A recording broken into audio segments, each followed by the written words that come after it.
Banyak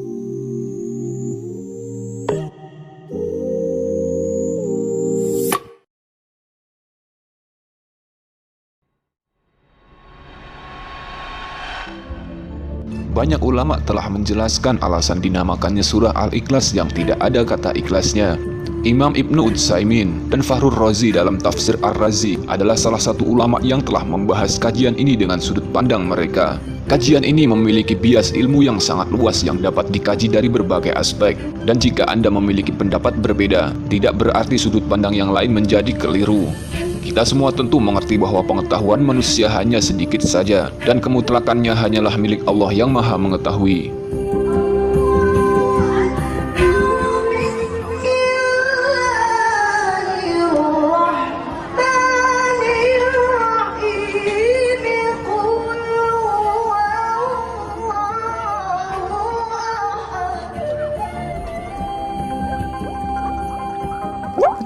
Assalamualaikum warahmatullahi wabarakatuh.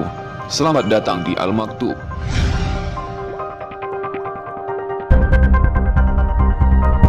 Ikhlas adalah tindakan, bukan tulisan. Mungkin inilah singkat bahasa yang bisa menjawab pertanyaan judul materi di atas. Lalu siapakah yang ikhlas di balik mana surah Al-Ikhlas? Sebelum lanjut, silahkan ikuti terus channel ini dengan subscribe sebagai referensi dan informasi seputar Islam dan hakikat Nusantara. Kali ini kita hanya mengambil satu sudut pandang, yaitu aspek asma Allah. Apakah Anda tahu apa nama Tuhan menurut leluhur Anda?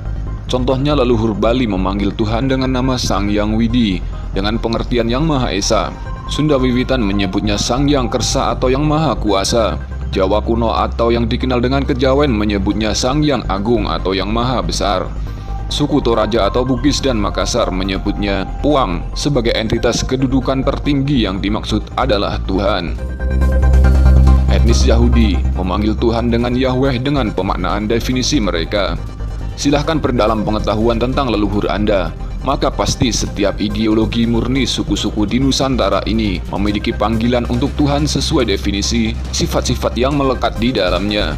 Namun harus diingat, yang kita maksud adalah nama Tuhan yang masih berakar dari Nabi Adam alaihissalam, bukan nama Tuhan setelah masuknya agama Hindu maupun Buddha. Kajian ini akan sangat luas jika rentetannya kita masukkan pada kajian ini, yang akan mengesankan terlalu bertele-tele. Singkatnya, nama Allah pada zaman kuno seperti pada masa Nabi Adam alaihissalam hingga Nabi Nuh alaihissalam dan beberapa generasi setelahnya adalah nama sakral yang sangat dirahasiakan dan hanya orang suci tertentu yang mengetahui secara pribadi. Mereka pun harus merahasiakannya bahkan pada orang yang sama-sama mengetahui. Sederhananya pada masa itu mengetahui nama Allah adalah ilmu makrifat tertinggi yang hanya dikuasai sebagian kecil orang saja.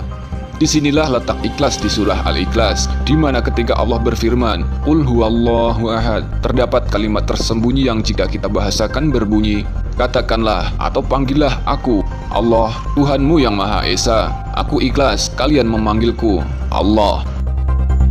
Secara khusus, Allah ikhlas memberitahukan nama agungnya kepada umat Nabi Muhammad SAW yang dispesialkan. Sebab asma Allah benar-benar nama teragung yang tidak begitu saja diberikan atau diterima.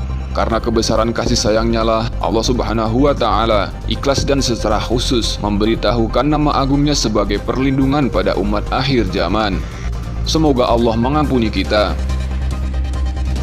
Selain dari sisi Tuhan yang ikhlas memberikan namanya, poin keduanya adalah dari sisi hamba yang harus ikhlas mengakui bahwa Allah adalah Tuhan yang Maha Esa, Maha Agung, Maha Kuasa, Maha Tinggi dan seterusnya sesuai dengan 99 sifat Allah Subhanahu wa Ta'ala. Jika kita tarik ke belakang dengan sebutan nama Tuhan dari setiap suku di Nusantara ini, maka bisa kita simpulkan bahwa nama Allah adalah kesatuan dari nama-nama sifat seperti Sang Hyang Widi, Sang Hyang Agung, Sang Hyang Kersa dan lain-lain.